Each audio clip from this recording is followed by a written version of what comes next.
Thinking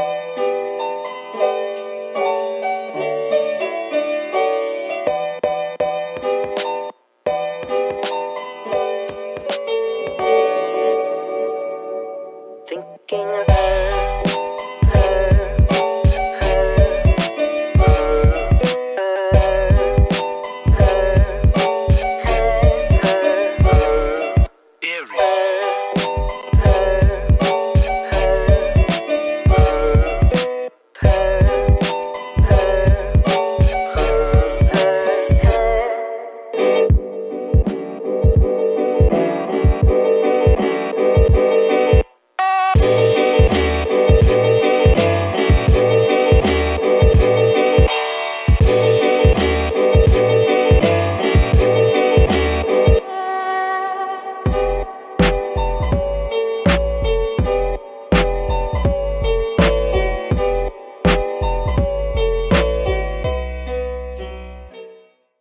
Welcome to LeftOut, your audio distribution for a popular revolution. I'm your host, Nova. And I'm your host, Michael, from Global Anarchist on Tumblr.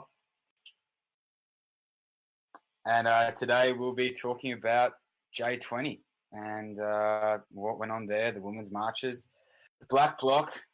Yes. Richard Spencer hit, or that's his name, isn't it? Richard Spencer? Yeah, Dick Spencer. Fuck. Yeah, that's the one. That's the one. Yeah. Adolf Spencer. Yeah, no, I don't bother really paying attention to their names. But he got hit. Well, we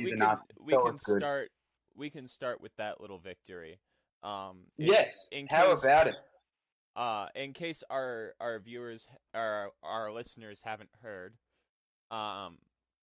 Richard Spencer, who is a leader in the alt-right, which I think is an important distinction that has to be made because people have been calling him the leader. But Richard Spencer, who's a white nationalist, who's been quoted as saying America belongs to white men, in so many words, and who has asked, in case anyone's feeling any sympathy for him, such questions as, how should we dispose of black people, and are Jewish people actually people? So punching is the least of what he deserves, but anyway, he got smacked right in the face on camera. It's been good though, because what it has done, it's often, with Antifa, the question has always been, or the attitude in the mainstream media has been, well, Antifa is just as bad as the fascist. Doesn't make any sense whatsoever. But more recently, I've seen a little bit of a change in the fact that Richard Spencer's get hit, and people are actually, instead of assuming that Antifa are as bad as fascists themselves, they have asked the question. So it's been good. It's been good for our publicity. Sure, it's a little bit of publicity for Richard Spencer, but I suppose being punched in the face, though, that's so humiliating, especially after. Oh yeah, completely. I know it's not like that. Oh, and the best part, it's not good publicity. It's just I suppose for them. I mean, when you're a Nazi, I can't imagine you're really, kind of scraping the bottom of the barrel there. But yeah. But it's ironic that we're talking about that because we're talking about it. Oh, but the best part, though, in my opinion, is that after the camera turned off, someone else also attacked him. Is that right? Yeah, I heard that. It's a shame we didn't get to see that too. No, that's awesome. It's awesome stuff. He and it works too. He's said himself that he's going to be much more. He's going to be much less brazen because he fears that other people will also start doing this too. Make racists afraid again. That's what we need to do. Exactly. It does. Sends a big message. Sends a message to all their friends, anyone that sympathizes with them. We don't care. Exactly. We're not the leftists that go, oh well, you can't touch anyone. That's the liberal, whatever. We're the ones that say, if you believe in the genocide of people based upon social constructs, we're going to hit you and hit you very hard. Yeah, I myself am one of the people under threat by these people. People like me ended up in Nazi death camps. Being transgender. Yeah, right. And after they were shut down, we were kept in them by the Allies afterwards. You know, it's but to begin with, it's this you know, when people say, I think that you should either be dead or imprisoned, for no reason, especially, and they're also reaching for the power to do so, I'm not gonna be like, well, that's their right. It's, Yeah, completely. I'm gonna And fight.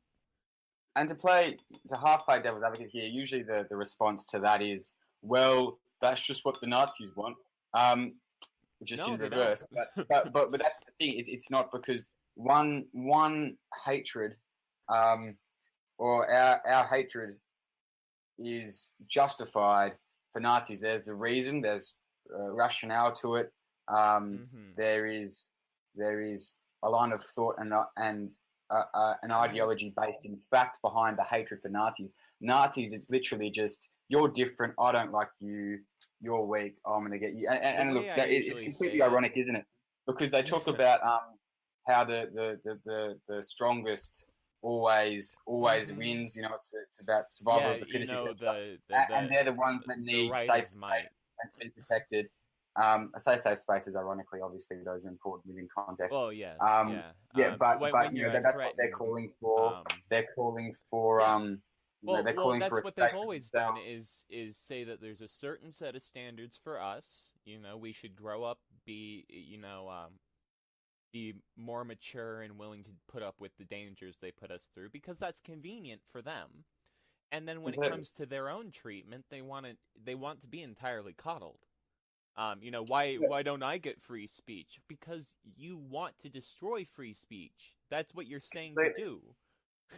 I mean, and hate and free speech, you know, and we aren't calling on the government to censor them at all. We aren't. No, we're not. I mean, we're taking it into our own hands to censure them. Yeah, and I think that's our right, isn't it? Too. I mean, it's you know, to me, free speech means speech that doesn't endorse, inspire, legitimize, or incite the enslavement, whether coercive or not, brutalization, marginalization, segregation, or mutilation of any minority. It's speech that makes people freer. I know it's you know. I do want to say though that not even liberalism really offers a true freedom of speech. Anything that I say that the government doesn't want me to say, they can stop me from saying. Completely. I mean, that's why Chelsea Manning is still in prison, and why Edward Snowden can never come home. Oh, completely. Yeah. No criticism of conservatism or the alt-right is an endorsement of the liberal left, exactly. Quotation marks. I mean, honestly, they're about as left-wing as my right hand. I mean, but that's a different thing. So J20 was obviously, this is what we started with, and obviously that was huge over the last. There was something I wanted to add that I. Oh, go ahead. Sorry. No, I was. It was about Spencer. What fuck is never mind. It'll come back to me. Never mind. All right. So J20, the Black Bloc, the women's marches, huge turnout across the globe. Obviously, go ahead. From estimates on the Black Bloc, they had around 500 people total, which is about 5 times more than at the famous WTO riots in '99. At least this is what I've heard. You know, it's hard to tell when it comes to, you know, riots and black blocs. I mean, the reason we dress up in black is so it's hard to tell who's who. Completely, yeah. No, I mean, the numbers were phenomenal.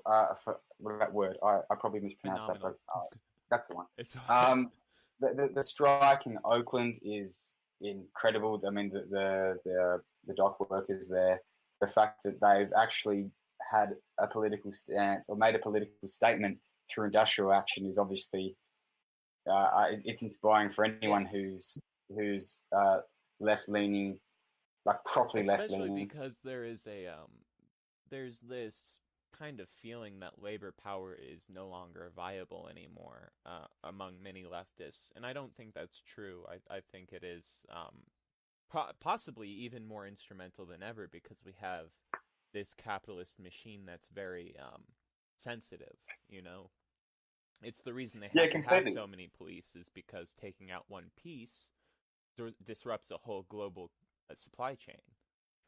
Completely, and our power as working people doesn't, it doesn't reside in the ballot box. It resides in the workplace. And if we withdraw our labor, if we go on strike, if we demand more, if we demand better, if we, stop the funneling of the profits into the ruling class. Yeah. Their resource of power dries up, and we get ours, and in an ideal world, me of essentially. Speaking of J20 action towards self direction, there was a really good action. I'm trying to find really quick where that was, but it was a they tried to establish an independent commune on J20 by blockading the road and essentially breaking off entirely. That was in CHUKSON. And I think there was actually a very large tie with indigenous rights in the whole current of it. There's actually they published a pamphlet. We can link to that in the description of this. I think that's what we do. Yeah, that sounds like a good idea. As well as a story that It's Going Down ran on it, which I also wanted to bring up. During J20, an alliance or basically a cooperative project between itsgoingdown.org, Crime Think, and Unicorn Riot, who's they're video and photo journalists mostly. Right. They all collaborated to cover this, and they did a really good job. It was, I'd say they did a better job than the mainstream media. Of course, that's not very hard, but it really poked a hole in it, because when you watch the inauguration video, you can hear kind of a low booing in the background, but the commentators are trying to play it down like there's nothing wrong. It's, right. Even when Trump gets back into the motorcade, they're trying to explain that there's nothing wrong here. And 12,000 people so far have watched the video just from Left Press alone, republishing from Crime Think, a video of the Black Bloc, part of the Black Bloc, responding to police violence in the face of pretty helpless victims. Yeah. No, and that was the footage where the child was maced, wasn't it? Yeah, or was that a child and a disabled woman, an elderly woman who couldn't really escape. They're using these new pressurized mace guns. They're like these cans in a kind of a rifle arrangement. They're hyper pressurized, and they just sort of squeeze this handle, and it sprays on people.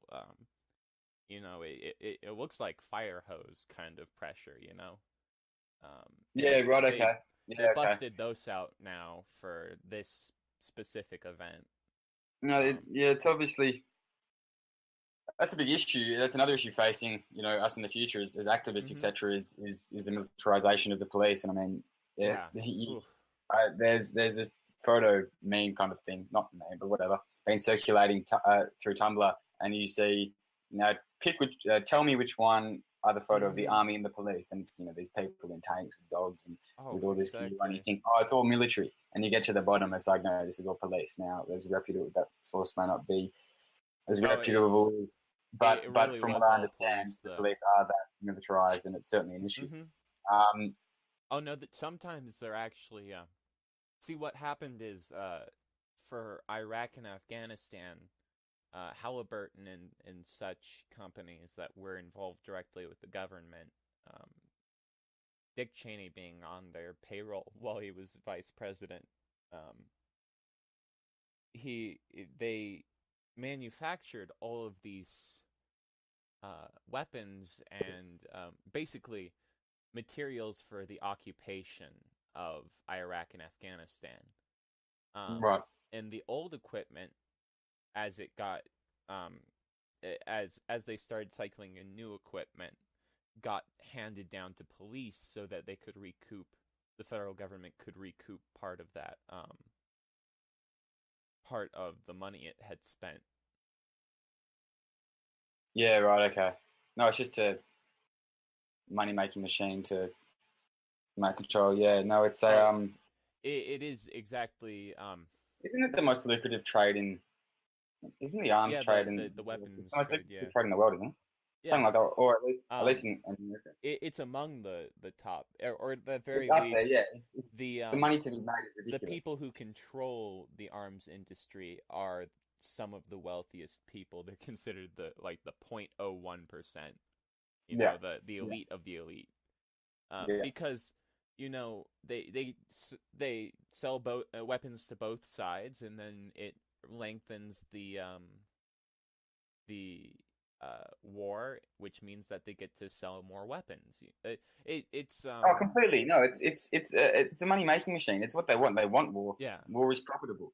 I mean, I think I was reading some Chomsky the other day, and I may be incorrect here, but I'm pretty sure in Vietnam, during the Vietnam War, the elite class only started speaking out against the Vietnam War once it stopped being profitable for them, because it got to a point where it just wasn't profitable anymore.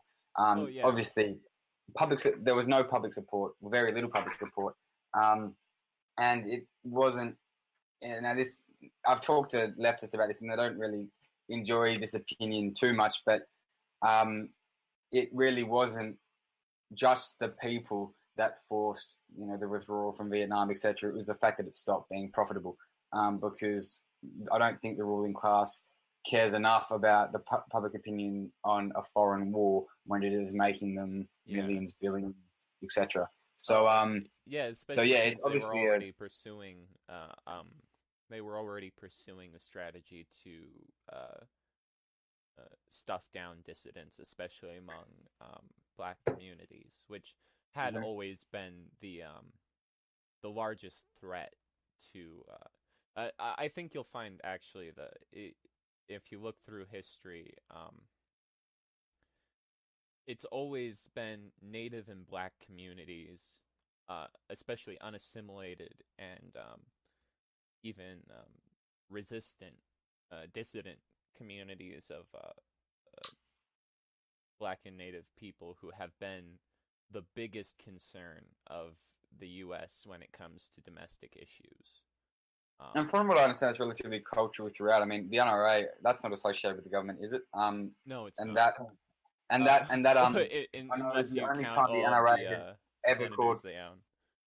Yeah, the only time the NRA has ever called for gun control was, I think, in the 1960s when the Black Panthers were doing their patrols with black communities. I've seen that. I'm pretty sure that's factual too. Yeah, that is true. It clearly shows it's a cultural thing, and it's hard for me to comment on.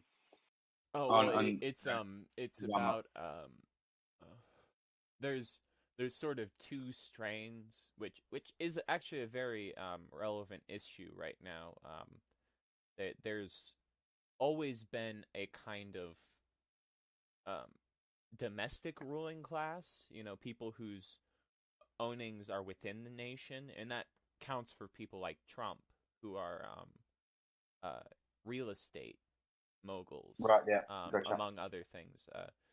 And it's actually within their best interest to have tariffs, because that keeps foreign competitors out. Whereas there are people with internationalized capital who want open borders and open trade, not open borders for people, but for commodities.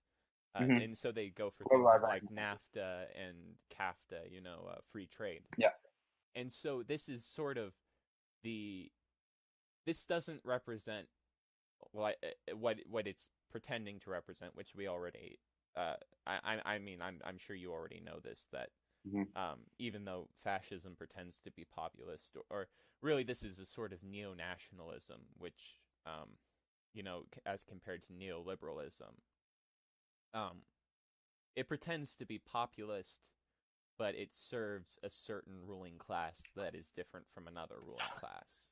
I mean, they're both. I mean, this is quite a common line. They're just different wings of the prevailing ideology. Now that ideology is capitalism, but it's one two benefits heads of the same body. politics. You get the liberal head or the fascist head, for the capitalist body. Or essentially, I mean, that's what it is. And you see that practically everywhere. I mean, very little parties called the Labor Party across the world, whether it be Australia has a Labor Party, no, Britain does, but they have no interest in, reforming to the end of capitalism, etc., like they used to. Not that they were ever really. They really can't. It's no. Well, that's. I mean, that's a different discussion. I agree. I don't think you can reform. Yeah, it's basically attacking their own roots. Yeah. So it's inherent that capitalism is going to run this way. No, nothing's going to change that. I think there was a Luxembourg quote on this, and it was something like, "There is no law in capitalist societies that says that the proletariat must suffer under the bourgeois, etc. It is inherent in the nature of capitalism, and because reformation is about changing the law, to reform is to always fail, or fail at your end goal, which is revolution." And I think it sort of articulates that. There's no law that says recuperation. Recuperating the revolutionary masses into a sort of something that can still work for the capitalist class, and not disrupt their mode of production. Yeah. All right. So, gone through that. I think we've covered J20 relatively well. Obviously, the Women's March. I did want to bring up one more thing about the Black Bloc. More than 100 of them got kettled by police, and mass arrested, and they're facing really disproportionate charges. Felony riot charges, which means that they'll lose voting rights, which, to be honest, isn't too big of a deal for anarchists. But beyond that, they're marked for life, and they'll go to prison for 10 years at maximum. It's really horrifying, to be honest, because it's them using the prison system to hamstring our movement. Mm-hmm. And it does underline our need to completely annihilate the prison system, to abolish it. And I mean, it proves they're not going to hold back. They're going to, they'll talk about freedom of speech. They'll talk about, political freedoms, etc. Yeah, they have. But they're there to protect their that say ideology. When tyranny rises, it's the people's job to throw it off. But they don't. When they're tyranny, they're not going to support it. Completely. It's just complete dogmatic rhetoric that has no substance to it. Especially because it doesn't have to. No, not at all. Liberalism has always gotten by on saying nice-sounding things.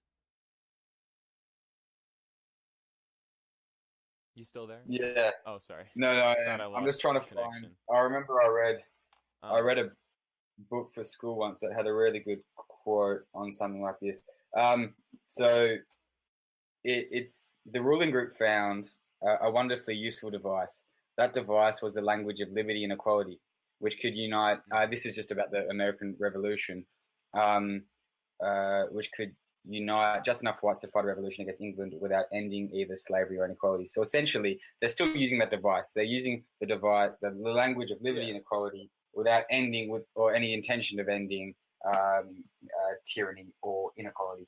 And that's the thing is, liberal philosophers in themselves are often very sincere about what they're saying. They just aren't materialists, so they haven't thought of a system that achieves this. They just think by holding these ideals, of course, they'll happen. If enough people believe in freedom, we'll have freedom. But that's simply not true, because freedom means something different to everybody else. No, To everybody. yeah, it's a very basic way to think about, like, not the way you are, the way that they think about it, because and it can become a different discussion. But people talk about the lack of good. I'll just use this example because I did theology once, and I'm not making a comment on my religious beliefs, etc. But people say, well, if God exists, God is evil because there is evil in the world.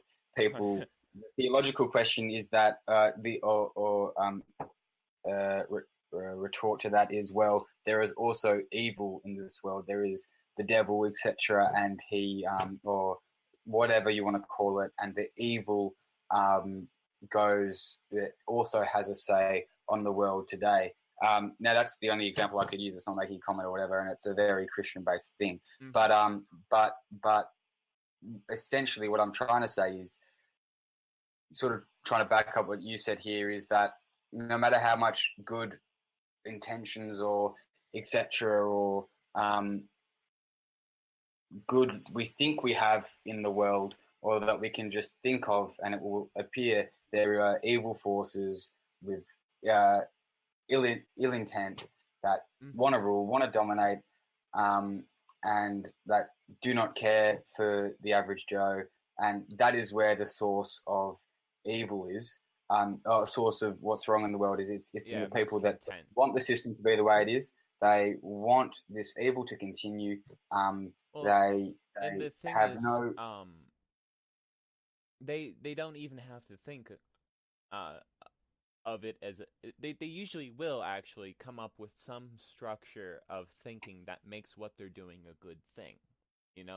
A way of thinking about it that makes it okay. I mean, even to the point where fascists they have this concept called the beautiful death, which is the idea that certain deaths aren't only necessary but good, like as in as if they were a work of art, beautiful. Yeah, I think I heard something like that. Not even from a fascist, from what's his name, Rand Paul or something. That Republican. And that's the thing, is there's a huge. I actually wrote about this earlier. No, I know what it was. It was something about what happens if there was this disabled man and he needed critical life support or something, or he'd been hurt in a car crash or something, and he couldn't afford private healthcare, and without the public system he dies. Well, his death is a virtue to our liberty. It sort of has that same line, and scarily enough, it shows that liberalism and fascism can actually be quite compatible if you look at it from a certain point of view. And that is the libertarian. See, I actually wrote something something that I think gets at the base of. Oh, did I cut you off? Sorry. No, you didn't. Oh, I was just correcting myself. You didn't. I wrote something that I think gets to the really gets to the root of this, which is that fascists can be okay with the dissolution of state power as long as there's something else to take its place. There are strong state fascists, but there are people like Christian dominionists who may want the reduction of state power but want in its place strong church power.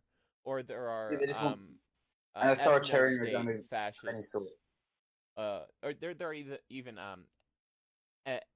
ethno-nationalist anarchists, which are, or just national anarchists, who want a white society, a white only society with no state, but in its place there's always this strong engine of racial power.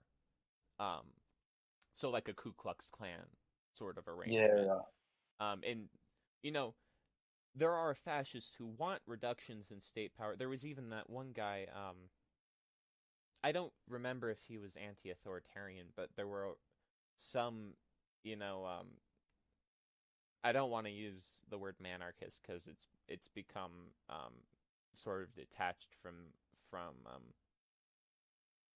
but basically they're MRA or Meninist anarchists Yeah, right.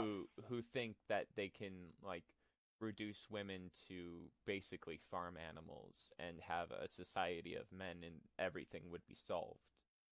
Um, Yeah, right. Okay. and Yeah, there's no, no I mean, you get so state. many different variations, and that's Hmm. why a lot of libertarians you meet Yeah, are quite racist. They are quite it, backwards. They are quite and they believe sexist, in the homophobic. power of capital replacing the power of the state.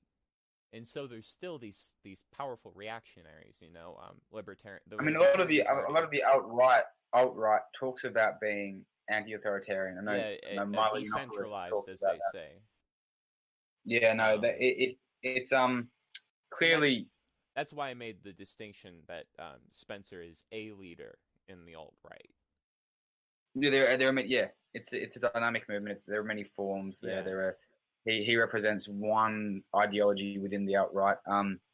Uh, yeah, but I think that should do us for this episode.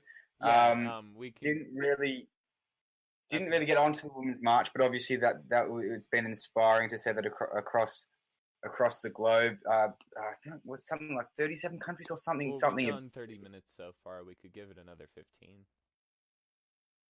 Oh, do you Unless reckon you for want. another episode or what? We could do another episode tomorrow on the Women's March, and also cover a comrade who got shot in Seattle by reactionaries. And I'd also love to hear what happened in Australia because I know Yeah, there were there was actions elsewhere. a huge protest here. There were not as big as the ones in America, but there was a in Melbourne. There was a protest of 5,000 people Nice. outside Parliament, and uh, Melbourne is. I mean, in Australia generally, people aren't that political.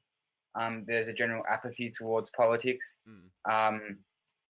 So for a turnout like that, it was a scorching day. It was really hot. I don't know Oh what it yeah, was in because it's Fahrenheit. It would have been midsummer about down here. 90 to Huh? 95 degrees, possibly. Could have hit 100. No, it wouldn't have hit 100. It would have been 95 degrees Fahrenheit. It was hot.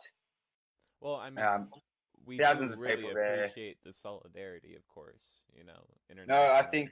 think the reactions across the globe sort of they're inspiring in a way because they show us if a socialist revolution ever does, and some people think it's an inevitability. I may have a different view on that, but if it ever does kick off, which I hope it will, it what the weekend showed and what J20 showed is how we can actually mobilize worldwide now.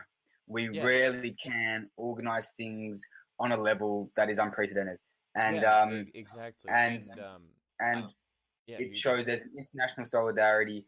There's a general knowledge that what's going on in the States with Trump, neo-fascist in some sort of way, is not on. We do not accept this. We will not be silent, and we will resist until we believe we have justice, and that's until for some people, a socialist society ensues, etc.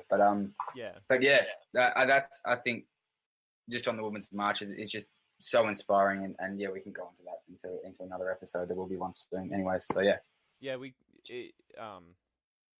Maybe not tomorrow, but sometime we can meet about that. yeah, I did want to say I do definitely I agree with you about the worldwide mobilizations, and in my opinion, it's a sort of resonance that builds. People sort of get into a harmony together, and we can start. We want to make that a sort of global harmony. Maybe everybody doing different things, but it all kind of works together. yeah, yeah, no, for sure. Um, And I think that's what J20, J21, the Women's Marches, all that it proved that we can do it. There is a way. It's not hopeless, and we can mobilize worldwide and really have that international revolution that wasn't able to occur earlier on, almost a century ago now.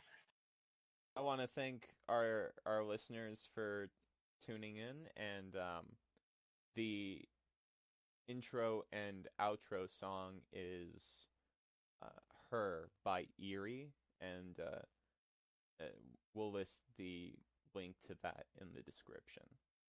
Anyway, until next time, Awesome. thank you. Thank you.